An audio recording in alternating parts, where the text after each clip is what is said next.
इस कहानी का शीर्षक है वो सच्चा दोस्त। ये कहानी एक डॉगी और उसके फ्रेंड ऋत्विक की है। एक बार एक परिवार था। उसमें एक लड़का था ऋत्विक, उसकी मॉम थी और उनका एक डॉगी था जिसका नाम माइलो था। माइलो को ऋत्विक की मॉम ही लेकर आई थी, लेकिन ऋत्विक को माइलो से बहुत ज़्यादा लगाव नहीं था। वह ज़्यादातर अपने दोस्तों के साथ पार्टी और इन सब में ही रहता।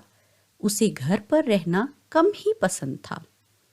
उसे अपने दोस्तों के साथ घूमने, पार्टी करने, इन्हीं सब में ज़्यादा मज़ा आता था। ऋत्विक के पापा नहीं थे, लेकिन उसकी मम्मी का बहुत अच्छा बिजनेस था, तो ये लोग अमीर परिवार में ही शामिल होते थे। तो इसीलिए ऋत्विक के दोस्त भी काफ़ी थे। वह अपने दोस्तों को महंगी जगह ले जाया करता, उन पे काफ़ी पैसे खर्च करता। उसकी मम्मी को थोड़ी चिंता होती थी।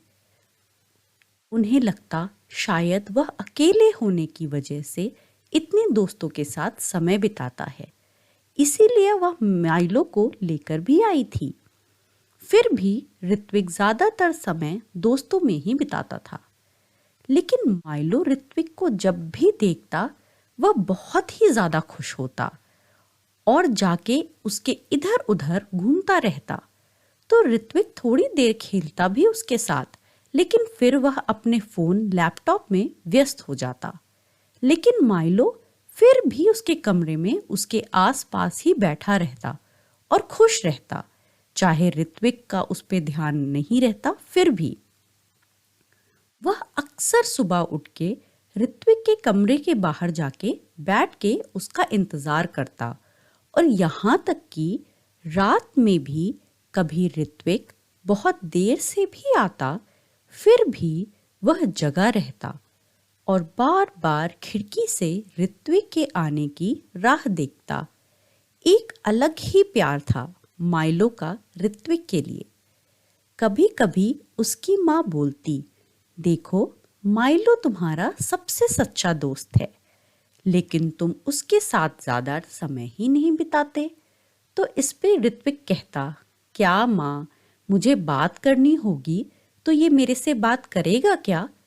फिर मेरे साथ पार्टी करेगा? मुझे दुख होगा तो मुझे खुश करेगा?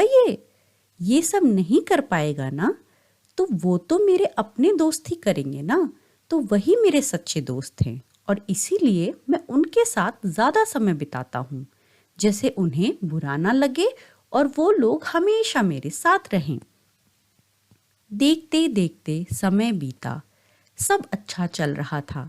माइलो का प्यार और गहरा हो गया ऋत्विक के लिए, जबकि अब तो ऋत्विक और भी कम समय देने लगा माइलो को। लेकिन एक बार ऋत्विक की माँ को बहुत बड़ा घाटा हो गया बिजनेस में, और एकदम से उन्हें बहुत सारा बचाया हुआ धन अपने बिजनेस को बचाने में लगाना पड़ा। अब उनके पास घर, गाड़ी तो सब था, घर चलाने के लिए पर्याप्त धन भी था, लेकिन अब उन्हें बहुत सोच समझ के खर्चा करना पड़ने लगा।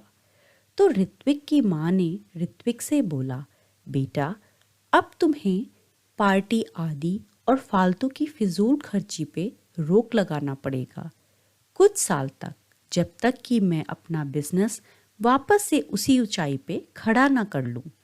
ऋत्विक को बहुत बुरा लगा, लेकिन वह अपनी माँ को बहुत प्यार करता था और समझता भी था। उसने बोला, कोई नहीं माँ, मैं पार्टी ये सब करना बंद कर दूंगा, कभी कभार कर लूंगा, लेकिन सस्ते रेस्टोरेंट में। तो उसकी माँ भी खुश हो गई। अभी भी ऋत्विक अपने दोस्तों से मिलता था, लेकिन अब उन पे पैसे नहीं खर्चा करता।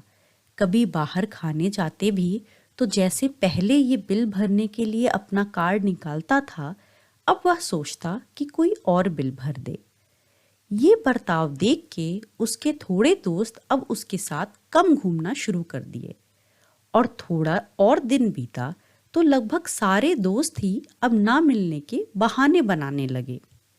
तो ऋत्विक को बहुत अजीब लगा।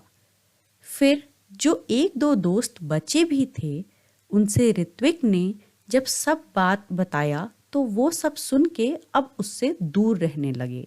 उन्हें लगा कहीं अब ये हमसे पैसे ना मांगने लग जाए। तो एक दिन आया कि उसका कोई दोस्त नहीं रहा जिसके साथ वह बात करे, रोए, अपनी बात बताए। तो अब वह ज़्यादातर अपने घर पे ही रहने लगा और बहुत दुखी। लेकिन एक दोस्त जो घर पे था, माइलो, मानो वो कोई इंसान हो, उससे भी ज़्यादा वह पूरे समय ऋत्विक के ही आसपास रहता और उसे जब लगता कि ऋत्विक बहुत दुखी है तो ऐसे कारनामे करने लगता कि ऋत्विक थोड़ी देर के लिए अपनी परेशानी भूल जाए।